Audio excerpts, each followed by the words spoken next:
Chers amis, je prends cette occasion pour répondre à Jean-Luc Mélenchon suite à une intervention que je viens d'apercevoir il y a moins de 5 minutes, partagée par le journaliste Papineau de Mayotte. Je tiens à dire à M. Mélenchon qu'il ferait mieux de cesser de dire des mensonges. Il ferait mieux de dire des mensonges parce que je vais lui répondre point par point sur les éléments qu'il a développés dans son intervention. Premièrement, je voudrais dire à M. Mélenchon que ces chatouilleuses qu'il présente comme étant des groupements de femmes pacifiques qui faisaient juste ou taquiner l'amour-propre des politiciens, non, c'était pas ça, parce que la brutalité des méthodes des Sorodas de Mayotte et aussi également par la faction féminine a causé un drame. Le 13 octobre 1969, parce que ces femmes, ils étaient manipulés par les hommes maorés, les Sorodas maorés, ils se sont rués vers la jetée de Mamoudzou pour essayer d'arrêter un représentant maoré en la personne de Ahmed Soali qui était désigné pour venir remplacer Marcel Henry au Conseil économique en France. Ce jour-là, ils ont agrippé ce monsieur. Et dans la bagarre qui a suivi, il y a eu des bousculades et une dame, une mahoraise du nom de Madame Zaki Amadi est décédée ce jour-là. Donc, Monsieur Mélenchon, quand vous faites vos envolées lyriques, sachez qu'il y a eu un drame. Il y a eu un Comorien qui est décédé ce jour-là parce que par les méthodes de ces chatouilleuses. C'est elles plutôt, ces chatouilleuses, avec des Sorodas en appui, qui ont causé ce drame-là ce jour-là. Et deuxièmement, en 1974, Monsieur Mélenchon, il y a eu des Comoriens et même des Mahorais qui ont vécu des horreurs. Excusez-moi parce qu'il y a eu un problème de connexion. Et je rappelle également à M. Mélenchon qu'en 1974, le climat à Mayotte était un climat de terreur. Dans les années 70, particulièrement à la veille des élections. À Mayotte, il y a eu des choses extrêmement graves. Des Comoriens et même des Mahorais ont vu leur maison saccagée. D'autres ont vu carrément leur maison brûlée à cause de ces mouvements Soroda et de l'aile féminine qu'on appelle les chatouilleuses. Donc, je voudrais tout simplement dire à Mélenchon qu'il faut cesser de dire n'importe quoi. Deuxième élément, vous dites, M. Mélenchon, qu'en 1974, les Mahorais ont choisi de voter, de rester français. Je veux vous rappeler parce que vous êtes un homme très intelligent. Vous êtes un homme très intelligent et vous êtes un homme de grande culture. Vous êtes à l'Assemblée nationale, vous n'avez qu'à descendre aux archives de l'Assemblée nationale pour consulter les archives des Comores.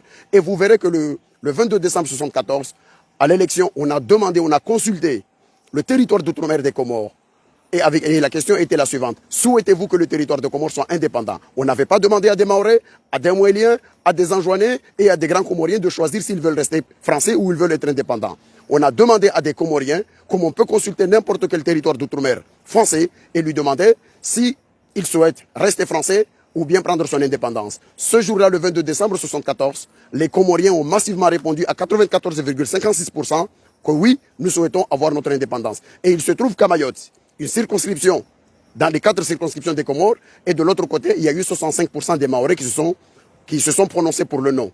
Soutenir que Mayotte a voté ce jour-là pour rester pour rester République française contre l'indépendance des Comores, c'est aussi aberrant que dire que Marine Le Pen est la présidente de Mayotte sous le prétexte fallacieux que Marine Le Pen a été votée à 58% à Mayotte, alors que l'ensemble de la France a mis M. Macron comme président de la République. Ça, c'est un deuxième élément. Et vous avez également avancé l'idée que les Mahorais ont été consultés plusieurs fois. C'est comme si on doutait, on leur demandait à chaque fois de venir confirmer. Mais Monsieur Mélenchon, vous êtes toujours présenté comme un internationaliste qui défend le droit ici et là dans le monde. Mais les masques tombent. Parce que moi, je ne me suis jamais trompé sur vous. Je sais que vous n'êtes pas aussi net que vous le pensez. Premièrement, je me souviens, moi, j'étais ici à Bordeaux. J'ai été contacté par un chercheur, un universitaire français qui s'appelle Bertrand Lubac, qui était de Front de Gauche. À l'époque où vous étiez candidat de Front de Gauche, Bertrand Lubac me demandait de vous soutenir. Et la raison qu'il me donnait, il me disait que Mélenchon est le seul candidat de la France qui dit que Mayotte est comorienne parce qu'il n'est pas d'accord par rapport à la violation du droit international. Et depuis que vous avez commencé à caresser l'idée d'être au deuxième tour, donc vous avez changé de bord. C'est pour dire que le plus souvent, vous essayez de mentir aux gens, mais pas à moi. Moi, depuis ce jour-là, j'ai remarqué votre trajectoire, que vous pouvez changer de bord à un moment ou un autre au gré de vos intérêts électoraux. C'est pour cela que j'ai tenu absolument à répondre sur cet aspect-là. Et après, vous dites que les Mahorais ont été consultés juste après 74 encore pour le redemander une première fois et une deuxième fois. Je vous rappelle, Monsieur Mélenchon, que les Comores sont un État souverain. C'est un État souverain qui est reconnu aux Nations Unies le 12 novembre 1975 par une résolution 3385. Et depuis ce jour-là, d'autres résolutions sont venues. Ils ont dit, ces résolutions ont clairement dit que toute forme d'élection, puisque les Comores sont un État souverain, alors n'importe quelle puissance étrangère qui organisera des élections sur un territoire d'un État souverain, c'est nul et non avenu. Ça vous a échappé? Et pour votre gouvernement encore, M. Mélenchon, les élections de 6 février 1976 qui ont été organisées en France, à Mayotte plutôt par la France, mais le 6 février, au niveau du Conseil de sécurité aux Nations Unies, il y a eu une résolution contraignante qui pouvait, si jamais la France n'avait pas usé de son veto ce 6 février-là, bloquer le processus électoral. Parce que l'organisation, toute la tenue, toutes les formes de consultation, excusez-moi parce que ça fait un peu... Donc je le redis, toutes les formes toute consultation, toute élection organisée après le 12 novembre 1980, c'est-à-dire cette quatrième île du territoire souverain des Comores, sont nulles et non avenues au regard du droit international. Donc, vous pouvez dire tout ce que vous voulez. Vous pouvez aider cette République française et au ministre de l'Intérieur, dans ses méthodes policières et violentes, d'humilier les Comoriens, de faire tout ce qui... Mais cela ne nous empêcherait pas de dire la vérité.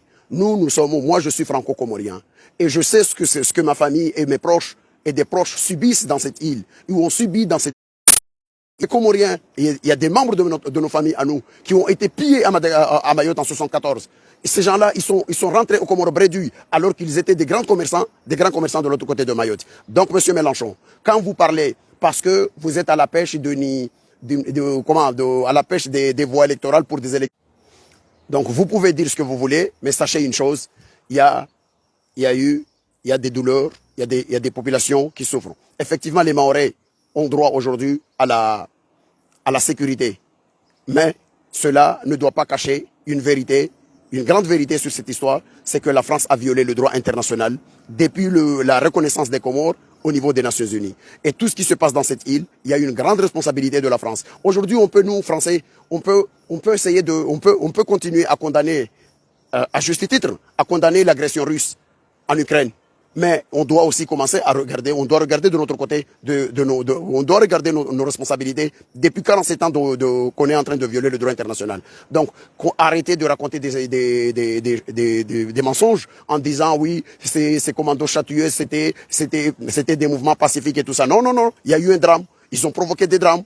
Il y a des Mahorais, je parle même pas des Comoriens, il y a des Mahorais, des familles maoraises, parce que tout simplement, ils étaient serrés à la main, ils souhaitaient que les Comores soient unis.